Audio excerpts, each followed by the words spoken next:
Today, we're diving into the invisible battle being fought over our personal data. Seriously, it's a digital arms race, and it sounds like something straight out of a sci-fi movie, but I promise you it's happening right now. We're talking about governments and huge corporations building brand new defenses against threats that, well, threats I don't even fully hear yet. So let's just jump right in with a pretty wild and honestly a little unsettling idea.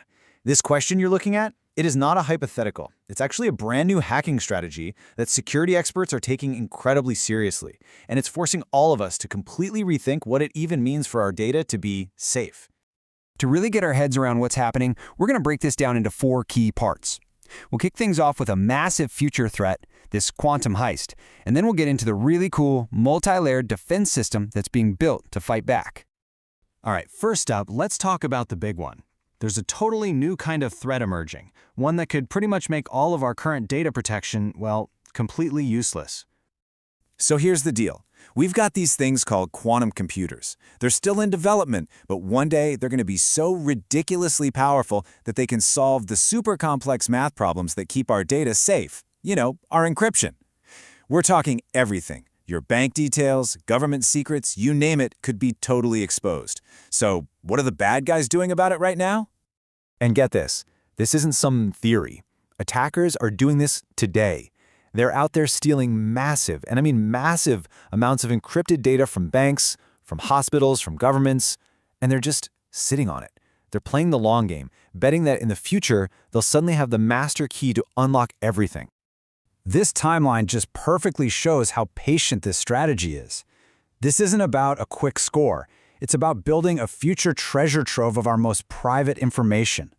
The financial records, the health data they steal today might be safe and sound behind encryption now, but in a decade or so, it could all become an open book.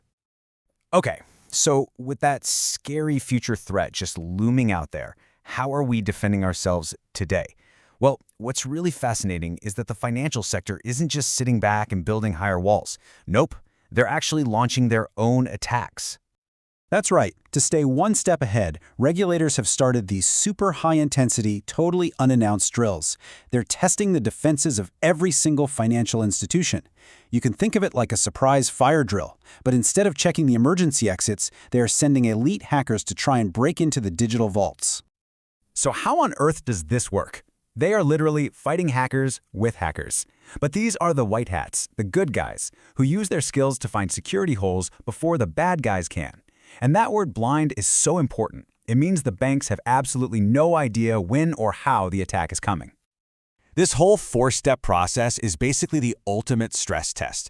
It's designed to see how these companies handle a real-world attack. They check everything from, can a hacker get into our servers, to how do we handle an attack that's designed to shut our whole system down. It's a true test of their entire defense. A proactive defense is one thing, but let's be real. What happens when companies still fail to protect our data? Well, the government is stepping in to make those failures a lot, and I mean a lot, more painful. The rules of the game are really changing here. It used to be that a company might have a few related security slip-ups, maybe a weak firewall and some old software. Those might have been bundled into just one violation. Yeah, not anymore. This new policy is a huge shift in thinking. Instead of lumping all the mistakes into one fine, now every single violation gets its own penalty. This means one data breach could suddenly trigger dozens of separate fines. The goal is pretty clear. Make companies feel the full financial weight of every single weak link in their security chain. It makes security a must-have, not a nice-to-have. So companies are facing stronger defenses and way bigger fines. But what about the people whose data actually got stolen in the first place? Us. Well, a proposed new law wants to totally change the system and create a real safety net for victims. It's a really frustrating situation, right? If your data gets stolen today, the company pays a fine, and that money goes straight to the government. If you want any compensation for the harm that was done to you, you have to go file your own civil lawsuit, which can be super difficult and expensive. But all that might be about to change. This new proposal would completely flip the script. Instead of the fines going to the state, they would go into a special fund set up specifically to pay back the victims. This would create a system that's actually focused on providing real, tangible help to the people who were harmed, and it would make getting justice so much easier. And where does the money come from? Well, this is the best part. The fund would mainly be filled by the very fines that are charged to the negligent companies. So it creates this powerful, self-supporting cycle. The penalty for the crime directly pays to help the victims of that crime. It's almost like poetic justice.